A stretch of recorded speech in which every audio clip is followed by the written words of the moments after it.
Hola, y sean ustedes muy bienvenidos. En esta sesión vamos a hablar de dos temas que están íntimamente relacionados. El primero tiene que ver con la madurez de la ciberseguridad industrial y el segundo con la relación que ésta tiene con el costo total de propiedad de los sistemas de control. Mi nombre es Maximilian Kohn, soy ingeniero en electrónica con especialización en sistemas de control. Desde el año 2006 colaboro y participo en varias actividades del Comité ISA 99, que es el que está encargado del desarrollo de las normas para ciberseguridad industrial ISO 62443. He colaborado también con ISA Secure y he participado en el desarrollo del programa de capacitación y certificación de profesionales. Y actualmente soy instructor. Hemos previsto una sesión en vivo para el próximo 18 de junio para debatir sobre los temas que vamos a presentar aquí. Si no puede participar del debate, pero aún así desea enviarnos alguna consulta o inquietud, podrá realizarlo por escrito. Varios de los conceptos que mencionaremos aquí están resumidos y requieren de un desarrollo más profundo y técnico para comprenderlos y explicarlos en detalle. No obstante ello, intentaremos responder a todas las preguntas de la mejor forma posible. Ahora sí, vamos a comenzar. Muchas personas se preguntan a diario cómo está nuestra organización frente a la ciberseguridad industrial. ¿Qué debemos hacer? ¿Por dónde debemos comenzar o continuar? ¿Qué tanto riesgo estamos corriendo en nuestras plantas industriales? ¿Qué tantas vulnerabilidades tenemos? ¿Qué estamos haciendo? ¿Qué debemos hacer? Y muchas otras preguntas. Inclusive todos los días nos deben llegar ofrecimientos con productos, con soluciones, con servicios, con cursos, webinars, artículos, incidentes que suceden en una industria o en la otra y sucesivamente. Bueno, esperamos en las próximas diapositivas responder a varias de estas inquietudes. ¿Qué es un modelo de madurez y para qué se utiliza? La madurez es una medida de la capacidad de una organización para la mejora continua, en una disciplina particular. Cuanto mayor sea la madurez, mayor será, depende del estudio en particular. Un modelo de madurez es una herramienta que ayuda a las personas a evaluar la efectividad actual de una persona o de un grupo y apoya a determinar qué capacidades debe adquirir a continuación para mejorar en su desempeño. Un modelo de madurez por sí mismo no asegura una mejora organizativa. Es una vara para medir, es un indicador de progreso. Es importante comprender el rol que un modelo de madurez tiene para la organización y comunicar esa función en el resto de la organización, especialmente en los niveles ejecutivos superiores. La madurez organizacional es una medida de la preparación o de la capacidad que la organización tiene expresada a través de sus personas, de sus procesos, de los datos, de las tecnologías y de las prácticas de medición coherentes que se utilizan. Un error bastante frecuente en las organizaciones consiste en encarar a la ciberseguridad industrial como un proyecto con un inicio y un final, en vez de un proceso continuo. Cuando esto ocurre, el nivel de seguridad alcanzado tiende a degradarse con el tiempo, cualquiera sea la mejora lograda, y los riesgos cibernéticos vuelven a incrementarse. Otro aspecto importante tiene que ver con que un programa de gestión para la ciberseguridad industrial para cada organización será diferente. Estará basado por los objetivos, particularidades y la tolerancia a los diferentes riesgos que cada organización esté dispuesta a aceptar, entre otras tantas diferencias. Para el éxito de un programa de ciberseguridad industrial es necesario involucrar a un grupo multidisciplinario con capacidad para implementar proyectos de mejora y de mitigación, como así también que éste tenga la capacidad de gestionar un programa de forma integral. La organización inicia un proceso de cambio cultural que lleva tiempo, compromiso y recursos. Los métodos y técnicas para evaluar la madurez de las organizaciones no son técnicas para la evaluación de riesgos, ni tampoco proveen de soluciones para la mitigación y reducción. Una determinada organización puede resultar más madura que otra y aún así tener mayores riesgos que la otra. El comité ISA 99, en uno de los trabajos de la serie de normas 62443, en el documento -1-1, que es el que trata de terminología, conceptos y modelos, al inicio del documento es bastante específico en cuanto a cómo es un proceso de madurez de un programa de ciberseguridad industrial. Básicamente se divide en 5 etapas o fases. La primera fase corresponde a concepto o conceptualización. En esta fase, la compañía, la organización, lo primero que tiene que hacer es definir para qué está haciendo esto, cuál es el objetivo, cuál es la finalidad. ¿Buscamos proteger los ciberactivos o buscamos proteger evitar las consecuencias que puede provocar un incidente en un ciberactivo? ¿Estamos protegiendo la computadora, el PLC, el DCS, o estamos protegiendo también las personas, el medio ambiente, todo lo que pueda llegar a provocar, dónde estén los impactos, digamos? ¿Qué es el concepto de lo que realmente estamos protegiendo? El alcance. ¿De qué se trata? ¿Cuáles son esos ciberactivos? Requiere un proceso de identificación. Necesitamos identificarlos, conocerlos, cómo están siendo operados, cómo fueron configurados, cómo fueron instalados, cómo están siendo mantenidos. Los sistemas de control suelen permanecer en las plantas industriales por décadas, 2 décadas, 3 décadas. Es algo normal. Las personas van cambiando, pero los sistemas permanecen ahí. Entonces es importante conocer esa historia que tienen los equipos, los sistemas, y bueno, hacer un estudio específico, puntual sobre cada uno de ellos. Una vez que se tiene identificado, que se tiene definido, se tiene conceptualizado, iniciamos a otra fase, que es la de análisis, una fase de análisis funcional. En esa etapa se establecen los requerimientos para la ciberseguridad. Se desarrollan, por ejemplo, análisis de vulnerabilidades, se desarrollan análisis de peligros, se identifican las consecuencias, se evalúan los impactos, los damnificados, ¿sí?, de esas consecuencias y de esos impactos, quiénes son los que reciben los riesgos, los impactos, valga la redundancia. Se categorizan los riesgos, tienen que ser categorizados, se tienen que, en general, se debe de alguna manera organizar el trabajo, hay que particionar a nuestros sistemas de control para poder analizarnos de una manera modular, ir avanzando modularmente sobre cada uno de ellos. Entonces requiere un trabajo planificado y organizado. Esa etapa de análisis funcional es muy importante porque a partir de los resultados de esa fase es con lo que vamos a tomar decisiones a continuación. Si esa fase de análisis está mal hecha, todas las decisiones que se tomen a continuación van a estar seguramente con certeza, van a ser erradas, van a ser insuficientes o inclusive vamos a estar generando una dedicación de recursos y de gastos que no van a reducir el riesgo, ¿sí?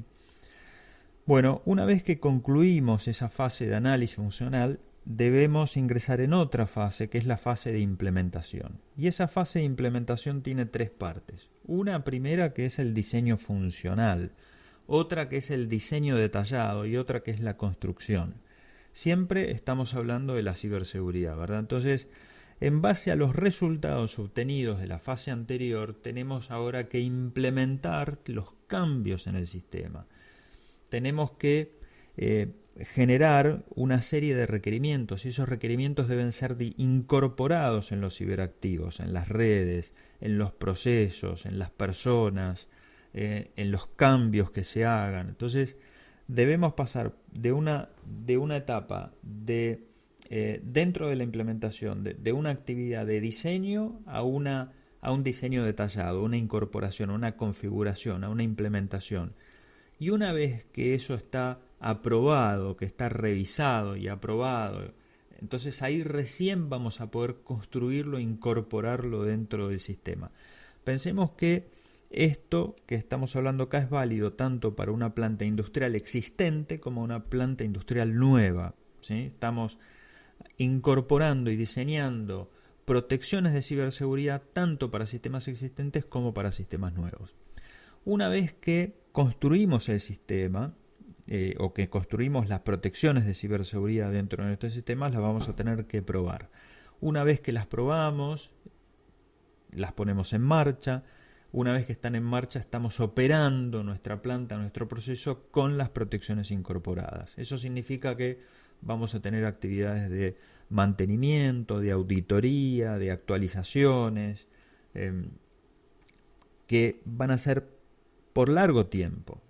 Dijimos que los sistemas de control permanecen en la planta por décadas. Bueno, es un periodo largo que vamos a tener que asegurarnos de mantener la seguridad cumpliendo con los requerimientos de la etapa anterior. Y eso va a requerir actividades nuevas que se van a tener que desarrollar en la planta para esa finalidad, para esa misión. Una vez que el sistema termina su ciclo de vida, llegamos a una etapa que es de reciclado y retiro, o retiro y disolución. O sea, el sistema las protecciones son retiradas, o el sistema es retirado, y ahí entran otras cuestiones que tienen que ver con propiedad intelectual, parámetros de configuración. ¿Qué hacemos con lo que se retira? ¿Lo regalamos, lo vendemos, lo donamos, lo destruimos? O sea, tiene que haber un proceso para el retiro y reciclado de la tecnología obsoleta o el decomisionado de tecnología y equipamiento. Básicamente lo que tenemos acá es un resumen. Obviamente si vamos a la norma vamos a encontrar bastante más información, pero básicamente acá tenemos las etapas de madurez de un programa de ciberseguridad industrial dentro de la organización según la 62, lo que vamos a encontrar en la 62.443.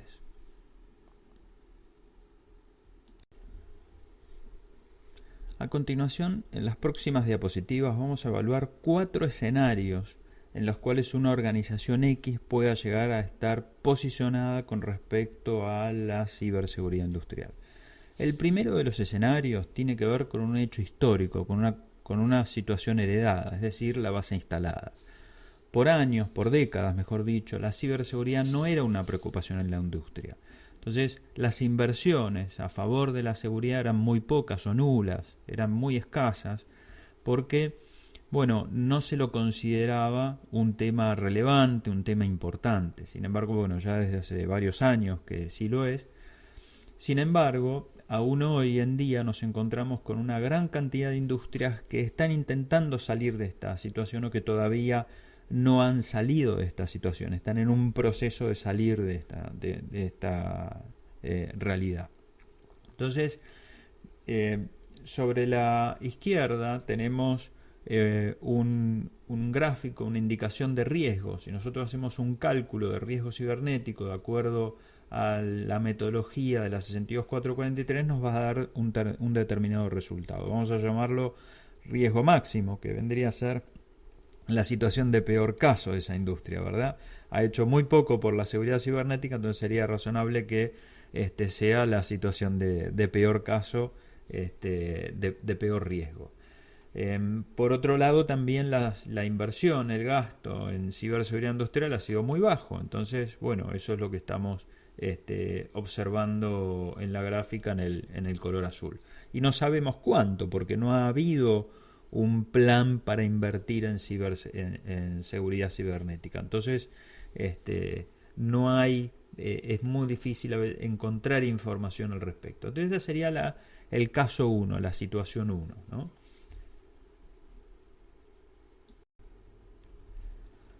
Ahora en el segundo escenario tenemos esta preocupación, ¿sí?, que hablábamos recién. Algunos, empujado por algunos gobiernos y organizaciones de seguridad de la información, toman iniciativa, invierten sumas de presupuesto importantes, muchas veces de los propios gobiernos, pero también obviamente esto fuerza, obliga y promueve que los industriales privados también tengan que destinar presupuestos para la ciberseguridad industrial. países que están más avanzados, como por ejemplo Estados Unidos, Reino Unido, Francia, Japón, y otros tantos, evidentemente han dedicado bastantes recursos, han realizado importantes contribuciones para reducir el riesgo, para mitigar un montón de vulnerabilidades, para mejorar esa situación. A pesar de esa importante y significativa contribución y aporte, aún así lo que vemos, si nosotros hacemos un cálculo de riesgo, empleamos las mismas fórmulas, la misma metodología de cálculo, observamos que es insuficiente, que no es suficiente para llevar el riesgo a los niveles tolerables en el ámbito industrial. Ahora vamos a explicar por qué esto es así, en las próximas diapositivas, pero esta sería una situación 2, donde las industrias ya han dedicado presupuestos, han tomado medidas, están siendo auditadas, están siendo presionadas o ellas mismas se presionan ellas mismas para reducir los riesgos, porque obviamente esto también es un interés de los accionistas, ¿no? De la junta de accionistas, de los dueños, de los propietarios, ¿no? Porque un riesgo, un incidente puede, en el ámbito de una planta, puede llegar inclusive a dejar la empresa o la planta fuera de acción, fuera del mercado, ¿no? Entonces, bueno, hay muchos programas que se han desarrollado aprovechando las mejores prácticas de IT para incorporarlas y promoverlas en el ámbito de OT. No obstante, a pesar de esta importante contribución, son insuficientes, y ahora vamos a explicar por qué son insuficientes. Bueno, las prácticas tradicionales de IT carecen de 3 conceptos fundamentales que son primordiales en el ámbito industrial. El primero de ellos tiene que ver con los receptores de riesgo. ¿Qué son los receptores de riesgo? Los receptores de riesgo son todos aquellos que reciben las consecuencias, que reciben los impactos. Un incidente industrial es sabido que puede provocar pérdidas en los procesos, pérdida de equipamiento, pérdida de maquinaria, parada de planta, parada de producción, corte de energía, pero también puede provocar pérdida de vidas humanas o lesiones graves, no solamente a las personas que están dentro de la planta, sino a la comunidad, a aquellos que están fuera de la planta. Otro aspecto también importante es el medio ambiente. Los incidentes cibernéticos en el ámbito industrial pueden provocar daños en el mediano y largo plazo irreversibles en el medio ambiente, en las aguas, en la tierra, en la vegetación, en los cultivos, en el aire, bueno, todo lo que es el ecosistema, el medio ambiente. También obviamente pueden perjudicar severamente al negocio, a la operación, bueno, a la comunidad, a los intereses de la nación. También puede afectar a la cadena de suministros, ¿no? Tanto a los clientes, a los consumidores, aguas abajo, como también a los proveedores, aguas arriba, ¿no? Porque si algo nos sucede a nosotros, también de alguna manera está afectando a nuestro proveedor, porque puede significar la pérdida de un gran cliente. Entonces, las prácticas de IT, en general, la gran mayoría, en todas, no consideran en sus mecanismos de evaluación de riesgo métodos para ponderar y valorizar el riesgo de las personas, el riesgo del medio ambiente, el riesgo de los procesos, etcétera, etcétera. Entonces, ese es uno de los primeros conceptos. Estos 3 que voy a comentar ahora no son la totalidad, pero sí son algunos de los más importantes y más relevantes. El otro aspecto fundamental, concepto fundamental en el cual también la práctica de IT no considera, no evalúa y valoriza de manera correcta, es el tema de la disponibilidad. En el caso de IT, aún elevando la preocupación por la disponibilidad,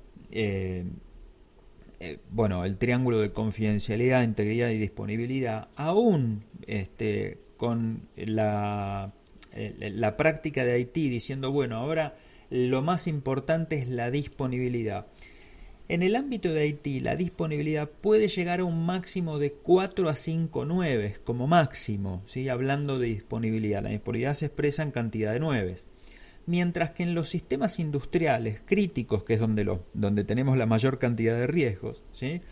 La disponibilidad arranca con un mínimo de 7 nueves. Ese es el mínimo, de ahí para arriba, ¿sí? Entonces, entre algunos de los factores más relevantes, ¿no? O sea, el dominio de OT, de las tecnologías industriales, es bastante diferente, es muy diferente al dominio de Haití, en varios aspectos. La disponibilidad es uno de ellos, de los varios aspectos. Y acá estoy mencionando algunos de los más relevantes. Entonces, la disponibilidad es otro factor sumamente importante. Y ahora vamos a ver algún ejemplo más adelante. El otro aspecto que también es fundamental, es un concepto fundamental, pero que no es solamente un concepto, sino que es una realidad, es que la seguridad es integral, ¿sí?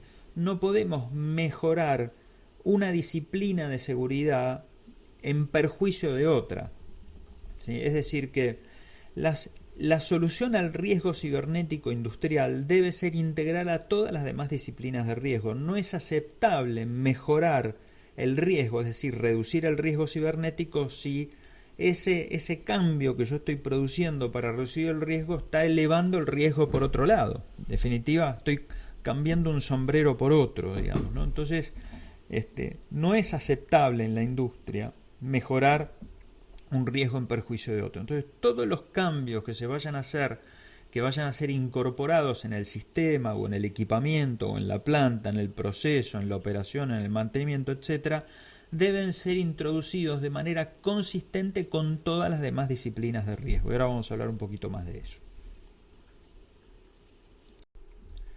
Bueno, ahora sí hablemos un poquito más de disponibilidad. Si yo les preguntara a ustedes, ¿con qué frecuencia usted aceptaría que los frenos de su vehículo fallen? Con certeza, la respuesta será nunca, ¿no? Me imagino que será esa, ¿verdad? Bueno, en el ámbito de la ciberseguridad industrial, por el hecho de estar inmersos en un mundo, en un dominio naturalmente físico, predominantemente físico, cuando estamos realizando una evaluación de riesgos detallada, debemos responder a este tipo de preguntas todo el tiempo, permanentemente. ¿Qué es lo que cambia acá? La tolerancia al riesgo. La tolerancia al riesgo es muy diferente. Debemos crear sistemas que, a pesar de un fuerte endurecimiento, estos sean tolerantes a las amenazas y vulnerabilidades remanentes, persistentes y hasta inclusive de amenazas del día cero, ¿sí? Descubrimientos de día cero. Entonces, la respuesta a este tipo de preguntas, ¿sí?, es seguridad por diseño. Es decir, que debemos encontrar la forma de reducir el riesgo, ya sea a través de la vulnerabilidad o influenciando el diseño del sistema, de la arquitectura, inclusive de la planta, ¿sí?, para hacer que el hecho de que una vulnerabilidad sea explotada por una amenaza, ésta no tenga ninguna consecuencia sobre la planta, por lo menos ninguna de las consecuencias que son no tolerables, ¿sí? Bueno, comenté que en la industria tenemos múltiples disciplinas de riesgo. Ahora les voy a comentar de algunas de ellas, solamente algunas de ellas. Cada una de las industrias, ya sea petróleo y gas, energía en general, o alimenticia, farmacéutica, automotriz, industria de procesos, industria química, etcétera, etcétera, tienen sus particularidades. En el caso, por ejemplo, de la industria alimenticia o farmacéutica, están muy presionados o muy regulados por la FDA y por lo tanto tienen que cumplir con varias normativas y procedimientos, y tienen que hacer assessment, se llaman entre algunos de ellos HACCP, que es Hazardous Analysis and Critical Control Points. Entonces, básicamente funciona de una manera muy similar a las otras disciplinas de riesgo, donde es necesario hacer un assessment, identificar vulnerabilidades, identificar amenazas, identificar los peligros, clasificarlos, implementar rigurosos procesos técnicos en la implementación de los sistemas de control. También se trabaja mucho con la 21 CFR11, que es una norma para firmas electrónicas. Son particularmente el sector farmacéutico, también algunas industrias alimenticias están muy reguladas por la FDA y tienen que cumplir estrictas normas de certificación. Cualquier cambio que introduzcan en el sistema tiene que ser recertificado, tiene que ser reevaluado, reanalizado. Son procesos bastante costosos, ¿no? en cuanto a lo que significa en estas industrias. La clave está en la limpieza, en la contaminación, en la calidad, en los controles. O sea, es una industria muy particular y tiene, por supuesto, sus particularidades. Pero básicamente tiene una metodología muy similar al resto, ¿no? Tiene una fase de assessment, de evaluación, una fase de diseño e implementación y también tiene una fase de operación y de mantenimiento. La otra disciplina que también me gustaría comentarles es aquella que muchas veces se habla de seguridad intrínseca. Y seguridad intrínseca tiene que ver con la clasificación de área, una clasificación en la industria. Bueno, existe la potencialidad de una atmósfera explosiva, porque para que exista una explosión tiene que haber 3 elementos: calor, oxígeno y un combustible. Entonces es muy habitual que prácticamente en todas las industrias, o en la gran mayoría de las industrias, tengamos algún o muchos procesos, depende de la industria, con una potencialidad de riesgo por explosión o por ignición bastante alta, ¿no? Imaginemos que una estación de servicio tiene un área clasificada, así que en una industria, imagínense que también la vamos a tener y en grandes cantidades.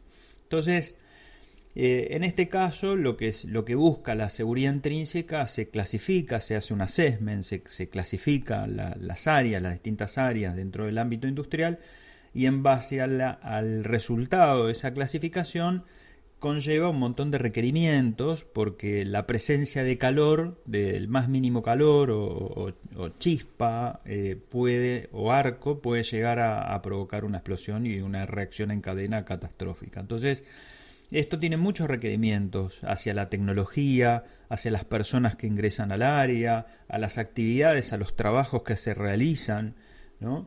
en esa zona clasificada. Y bueno, esto también lleva un proceso de evaluación, de assessment, un proceso de diseño y un proceso de mantenimiento. Otra de las disciplinas que también me gustaría comentarles tiene que ver con la falla de los equipos, la falla del equipamiento, que se llama seguridad funcional. La seguridad funcional se desarrolla sobre la teoría de fallas, ¿sí? Todos los componentes mecánicos o electrónicos o cibernéticos tienen una probabilidad de falla, un tiempo medio entre fallas, una tasa de fallas. Todo eso es lo que con fórmulas matemáticas, análisis de fallas y teoría de fallas, lo que se busca es que el diseño cumpla con una tasa mínima de fallas. Entonces, también hay una fase de assessment, de análisis, de cálculo, hasta que no se consigue la tolerancia a fallas necesaria, el diseño no está aprobado, no se puede construir la planta. Lo mismo pasa en las otras disciplinas de riesgo, tanto seguridad intrínseca como seguridad alimentaria. Operar una planta por arriba de las tolerancias al riesgo, bueno, imagínense para el propietario de la planta, ¿no? O sea, es no solo para el propietario, sino también para los que viven adentro de la planta, para aquellos que están adentro de la planta y para la comunidad que está alrededor de la planta, ¿no? Imagínense que nadie quiere que pase una catástrofe. Entonces, una planta que por diseño no cumple con los requerimientos de seguridad, con los requerimientos de riesgo, no debe ser construida o no debe ser operada, digamos, no debería estar en funcionamiento. Entonces, ahora con la seguridad cibernética debiera pasar lo mismo.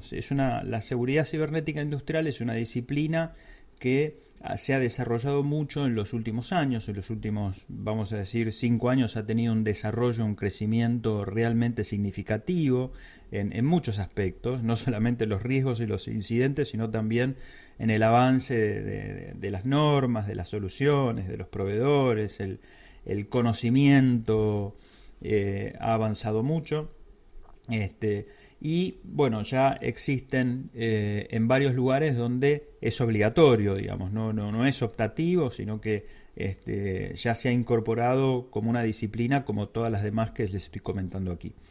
Y estas son solamente algunas de las disciplinas. En la industria automotriz vamos a tener también una seguridad funcional bastante parecida, no orientada a la industria de procesos, pero sí a la industria de tipo discreta, automotriz, pero bastante relacionada también, tiene mucho que ver con la teoría de fallas. Y así sucesivamente vamos a encontrar escenarios muy parecidos en prácticamente en todas las industrias. Ahora, lo relevante de acá es qué es lo que tienen en común estas disciplinas, ¿no? Estas disciplinas tienen en común varias cosas. Una de las cosas que tienen en común es que los receptores de riesgo, un incidente, ya sea provocado por calor, por la presencia de calor, o por una falta de limpieza, o una contaminación, o un error en un procedimiento, en el caso farmacéutico, o una falla de un equipo, de un hardware, de un software, o de una vulnerabilidad, de una amenaza, una vulnerabilidad explotada, comparten las mismas consecuencias, comparten los mismos receptores de riesgo. Vidas humanas, medio ambiente, parada de planta, producto no conforme, la comunidad, etcétera, los propietarios, la junta de accionistas, la comunidad en sí, etcétera. O sea, comparten los mismos receptores de riesgo. La diferencia está en las causas que pueden provocar esas consecuencias. En el caso de alimenticio, bueno, será error de procedimiento, contaminación, etcétera. En el caso de seguridad intrínseca será la presencia de calor. En el caso de la seguridad funcional es una falla de un componente. Y en el caso de la ciberseguridad es una vulnerabilidad explotada por una amenaza. Las causas son distintas, pero los receptores de riesgo son los mismos. ¿Y qué otra cosa más tienen en común? Los equipos son los mismos sistemas, estamos hablando de los mismos equipamientos, es el mismo hardware, el mismo software, son los mismos productos. Entonces ahí donde se hace fuerte el tema de que la seguridad tiene que ser integral.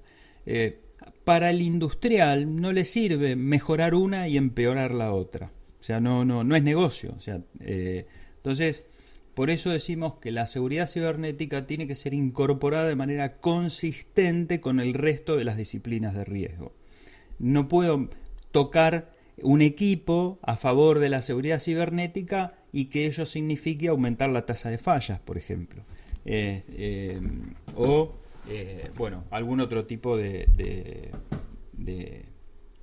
perjuicio por otro lado. Entonces, por eso decimos que la seguridad cibernética tiene que ser incorporada, los cambios, las recomendaciones, el diseño tiene que ser incorporado de manera integral y consistente con el resto de los requerimientos de seguridad en el ámbito industrial.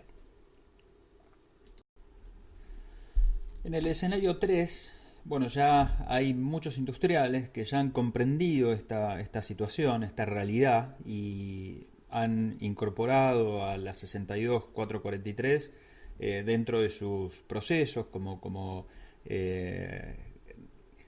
rector de su programa de ciberseguridad industrial, y a esto le llamamos seguridad por diseño, como ya lo comenté en diapositiva anterior, y en este caso, en el escenario 3, la responsabilidad o la seguridad por diseño la está resolviendo el usuario final. El usuario final tiene una base instalada insegura y entonces se incorpora a través del rediseño de sus sistemas existentes la seguridad cibernética, invirtiendo, por supuesto, justificado por el riesgo, justificado por la reducción de riesgo, invierte para reducir el riesgo, llevando a sus sistemas de control al riesgo tolerable, al mínimo tolerable.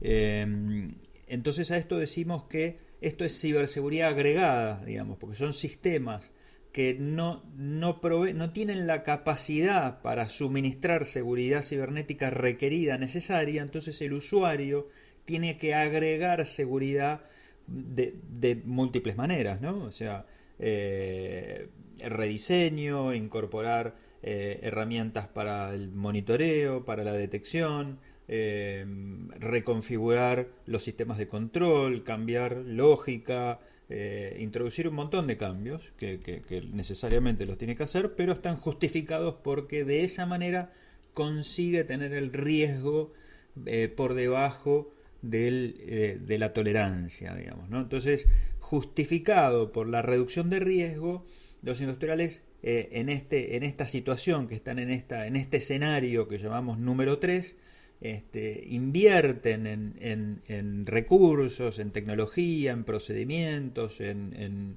capacitación y cambios, que es un proceso que les lleva unos años, digamos, no es un proceso inmediato, como dijimos al principio, es un cambio cultural, es un proceso de cambio dentro de la organización.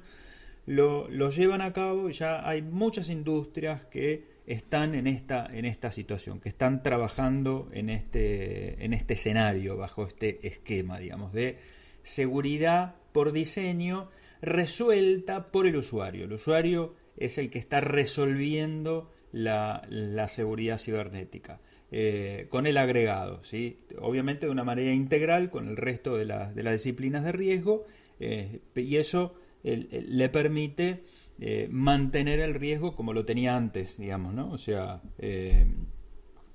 bueno, ahora que aparecen los riesgos cibernéticos, necesita mitigarlos, ¿no? Entonces los mitiga al nivel de tolerancia.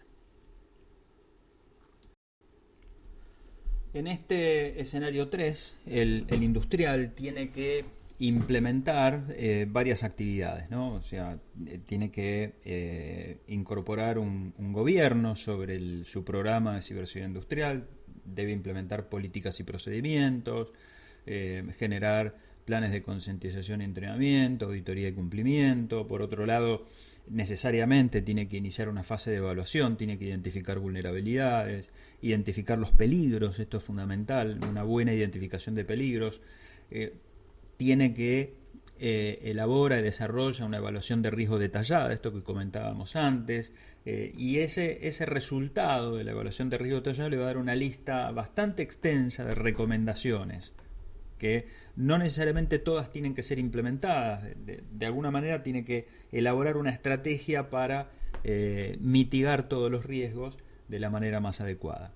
Entonces, una vez que terminó con la fase de evaluación, ahí el usuario ingresa en una etapa de diseño e implementación de esas recomendaciones. Entonces, ahí es donde en base a esos resultados se definen las zonas y conductos. Para cada zona y conducto se determinan los niveles de seguridad. Los niveles de seguridad, según la 62423, van del 0 al 4, que son 5 niveles: 0, 1, 2, 3 y 4. Cada una de esas zonas y conductos va a tener una serie, un conjunto de requerimientos de ciberseguridad que va a estar relacionado a esos niveles. Muchos piensan que hablar de zonas y conductos es sinónimo a hablar de segmentación, que necesariamente tengo que poner firewalls, y no, es mucho más que eso, no es una simple segmentación. Son requerimientos específicos a nivel tecnológico, a nivel de configuración, a nivel de protocolos, a nivel de detección, a nivel de monitoreo. Son un montón de cosas, digamos, que vienen asociadas al nivel de seguridad. Una vez que ese diseño es implementado, es construido dentro del sistema, ya sea sistema existente o sistema nuevo, hay que hacer pruebas, lo que llamamos CyberFAT y CyberSat. Una vez que ya están implementadas esas protecciones o esos cambios, incorporamos actividades de mantenimiento, detección y monitoreo, ahí donde se hace en la etapa de mantenimiento, donde es fuerte la actividad de detectar y de monitorear. El endurecimiento permanente, eso hay que hacerlo, hay que seguir haciéndolo, estar atento a las novedades que nos va avisando, digamos, la tecnología. y las organizaciones de ciberseguridad, actualizaciones y gestión de cambios, y por supuesto hay que tener un plan de respuesta a incidentes y de recupero, ¿no? Esto es lo mínimo, digamos. Hay más actividades, yo lo he simplificado bastante para hacerlo más rápido. Ahora vamos a hablar de costo total de propiedad, que era el segundo tema importante de esta sesión. Entonces, es un habitual en el mercado de automatización y control distribuir los gastos o el costo total del sistema en distintas categorías. Estas categorías son ingeniería, el costo del sistema, costo de instalación, costo de comisionado y costo de mantenimiento. Ahora, como consecuencia de la ciberseguridad, aparece un nuevo costo, que es el costo de la ciberseguridad industrial, que se adiciona al resto de los costos que ya teníamos. Entonces, el costo de ingeniería es el costo del diseño, del desarrollo, de la concepción del sistema. Es el costo previo a la ingeniería básica, ingeniería de detalle, el costo de la configuración del sistema. Generalmente, bueno, acá lo tenemos distribuido, estos son valores bastante reales, es una distribución bastante representativo de la realidad.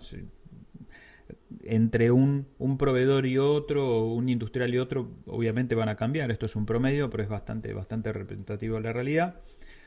El otro costo significativo importante es el del sistema, el sistema propiamente dicho, que son el conjunto de hardware, de software, de ciberactivos, de equipamiento que hacen al sistema propiamente dicho. Sería el listado de materiales, el bill of materials, o los ciberactivos, ¿no?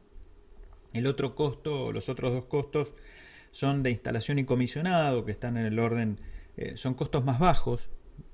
Si bien son costos más bajos, en esos momentos donde se hace la instalación del sistema en la planta y se hace el comisionado, la recepción del sistema y las pruebas, son momentos bastante de riesgo con respecto a la seguridad cibernética, porque en general llega mucha gente a la planta, mucha gente con sus propias computadoras, y ha habido casos en los cuales en ese momento se introduce un malware, o se hace una mala práctica, o se cometen errores desde el punto de vista de la ciberseguridad inaceptables, ¿no? Pero eso es un momento que es muy importante a los efectos de la seguridad cibernética. También hay que tener procedimientos y demás.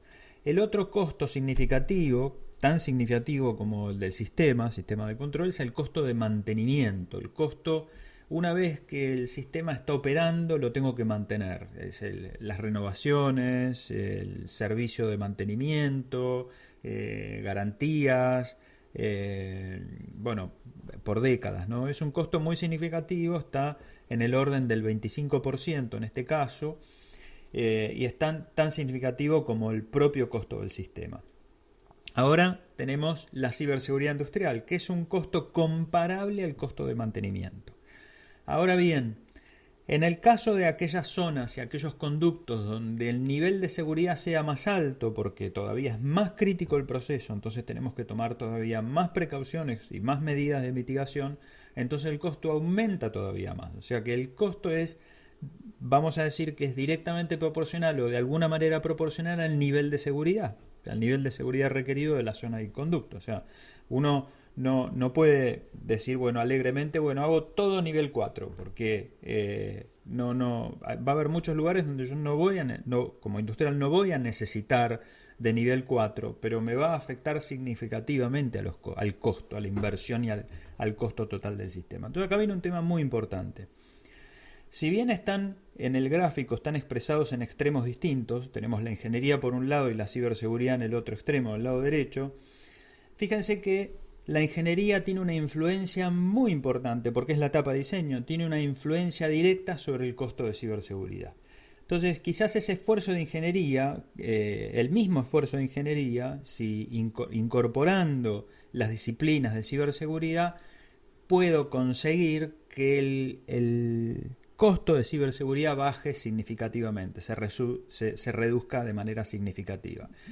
Quizás el costo de ingeniería me suba un poquito, de 15 se me vaya a 16 o quizás a 17, pero de esa manera puedo conseguir quizás reducir a la mitad el costo de la ciberseguridad. Entonces, la etapa de ingeniería, la etapa de diseño, como hablamos de seguridad por diseño, tiene una influencia y va a tener un impacto muy grande en el costo total del sistema, el costo total de propiedad del sistema y especialmente en la ciberseguridad. Entonces, hay una relación, ¿sí? Hay una relación directa entre, bueno, quizás no tan directa, pero hay una relación muy importante entre esa etapa de ingeniería y en lo que significa el mantenimiento del sistema en ahora el nuevo costo agregado de la ciberseguridad.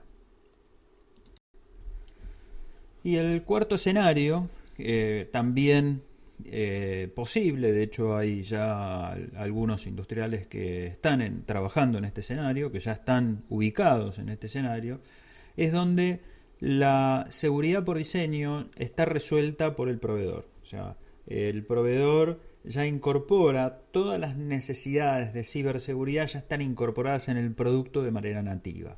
El hardware y el software ya es intrínsecamente seguro y esto hace que el usuario ya no tenga que agregar seguridad, no tenga que agregar otras herramientas, que no tenga que llenarse de firewalls, que no tenga que colocar sistemas de detección y monitoreo porque no les sirven, porque ya el sistema están encriptados, no hay forma de monitorearlo, o incorporan ya la detección de anomalías como servicio. Ya el propio hardware está dando la información de anomalías como un servicio para ser levantada por un sistema centralizado, y así sucesivamente. En todos los requerimientos que necesita el usuario para cada uno de los niveles de seguridad ya hay un proveedor que está en condiciones de suministrar eso. Entonces, de esta manera, si bien el usuario final, el industrial, tiene que seguir manteniendo su programa de ciberseguridad industrial, pero ya el esfuerzo lo realiza el proveedor y este esfuerzo es prorrateado por todos los usuarios. En el escenario 3, los usuarios tienen que todos repetir los mismos pasos para resolver la seguridad cibernética. En cambio, en el escenario 4, la gran mayoría, una gran cantidad de los esfuerzos como son desarrollados por el propio fabricante, entonces esa inversión se distribuye entre todos los clientes y eso hace que el esfuerzo, el costo de inversión, el costo total de propiedad sobre los sistemas de control baje significativamente. Además de la complejidad, no solo la complejidad, sino que además se consigue